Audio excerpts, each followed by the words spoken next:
Cette fois, on peut parler de vraie rentrée puisque nous étions presque au complet dans cette atmosphère assez bizarre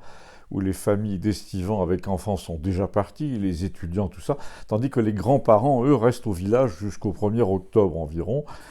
Je veux parler des gens là qui vivent à Lyon ou à Toulouse ou à Montpellier et qui possèdent une énorme maison de famille à Campagnole. Le sort de ces grandes maisons est d'ailleurs intéressant à évoquer puisque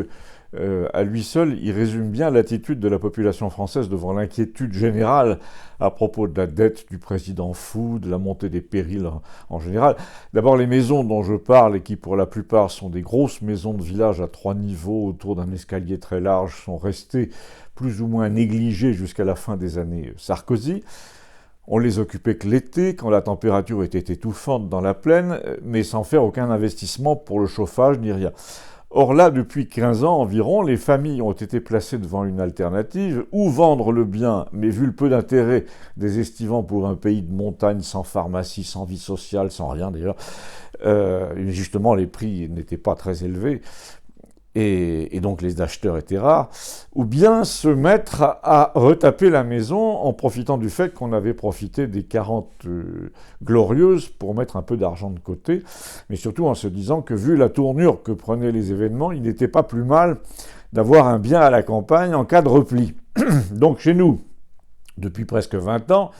les artisans se sont mis à travailler l'hiver dans des maisons vides, généralement assez vastes, pour raconter ensuite au café qu'ils créaient 3 salles de bain, qu'ils installaient le chauffage par le sol, qu'ils doublaient les fenêtres, qu'ils posaient des volets gris en alu. Et toutes les professions liées au bâtiment, les petites boîtes à 2 ou 3 salariés, ont prospéré pendant que les habitants locaux, eux, qui n'avaient pas un rond, rouspétaient en disant que certains se comportaient au village comme des nababs. Entendez, ils ne vendaient pas comme prévu, comme escompté, leur maison à d'autres habitants locaux pour une bouchée de pain, parce qu'évidemment, si on mettait en concurrence les revenus d'un Toulousain qui, de surcroît, possède des hectares de champs autour du village, qui date de son grand-père ou de son arrière-grand-père, avec le train de vie d'un pauvre habitant de Bicoque à 3 pièces qui a vécu toute sa vie entre la chasse, le jardin et le RSA, il y a une grande disparité évidemment. Or, le pauvre type au RSA qui n'a jamais bougé de chez lui aura toujours tendance à dire que son neveu et ses 2 enfants devraient être prioritaires sur certaines maisons. Comme hélas, il devrait être prioritaire sur certains emplois aussi, parce qu'il y a une chose qu'on se figure mal et qui explique pourquoi les gens, même les pires gens de gauche au village, continuent à voter Macron, c'est qu'ils dépendent dans certaines familles à 80% de l'emploi public et qu'ils pensent que leur situation précaire n'empirera pas s'ils font exactement ce qu'on leur dit. Sur le plan sanitaire, on l'a vu, ils ont fait ça sans réfléchir. Sur le plan du fichage des opinions, c'est pareil. Ils restent toujours du côté de la main qui les nourrit, du côté du manche. Vous avez dans ces familles le père plus ou moins pensionné en affection de longue durée, pour des raisons X ou Y, la mère prioritaire sur la tenue d'un bureau quelconque, poste, ADMR, médiathèque. Quand vous regardez tous les neveux et nièces de cette famille travaillent soit comme jardiniers municipaux à la ville voisine, soit au service de la voirie, soit dans les crèches financées par le Conseil général. Donc, comme a dit Gustave, quand c'est comme ça, tu as tendance à dire qu'il faut se taire en réunion. Or, j'en reviens à mon propos, depuis que l'inquiétude dans la société est devenue générale, depuis qu'on envisage sérieusement dans les villes de se replier un jour ou l'autre à la campagne, les choses changent rapidement. Les champions de la débrouille voient avec effarement les biens immobiliers leur passer sous le nez. Ils n'osent plus trop dire au café qu'il y en a marre de ces gens aisés qui retapent les maisons, parce que justement ces derniers font vivre les plombiers, les maçons, bien plus qu'auparavant. Et quand on leur fait observer que dans les 3/4 des cas, les arrière-grands-pères de ces gens aisés étaient déjà propriétaires dans le pays, donc rien à voir avec des pilleurs de biens immobiliers, eh bien ils se fâchent, évidemment, mais surtout, les maires, eux, ont très bien compris désormais qu'ils doivent faire un choix, ou flatter les rouspéteurs qui n'ont pas un rond et qui vivent de l'argent public et qui ne produisent rien,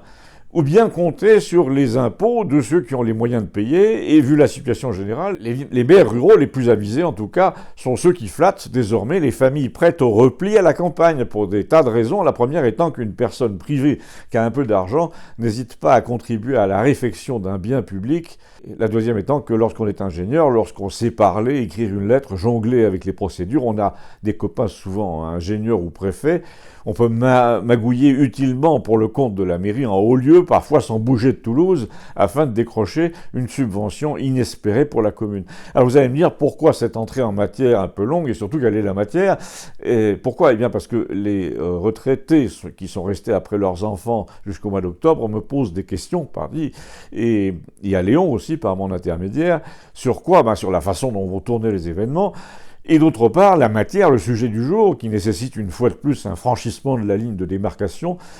pour pouvoir dire les choses en zone libre, c'est que les périls n'ont jamais été aussi grands depuis 30 ans et que seuls les gens un peu évolués, les villageois de Lyon, de Toulouse, de Paris, de Montpellier, sont conscients que désormais la nasse de l'événement est en train de se refermer avec les élections américaines. Il va donc forcément se produire une cascade de choses. Ils le savent, ils le sentent, ces retraités réimportés au village. Ils sont avides d'en parler avec nous, avec moi, contrairement aux gens bloqués, eux, sur leurs problèmes de RSA, obsédés par leurs 40 € d'APL, et qui seraient encore capables d'aller faire la queue à la Sécu, alors que leur caisse centrale risque de sauter et leurs allocations de n'être plus versées. En gros, ils continuent à nettoyer les cuivres du Titanic longtemps après l'iceberg. Pour la suite, merci de me retrouver en zone libre, ne quittez pas.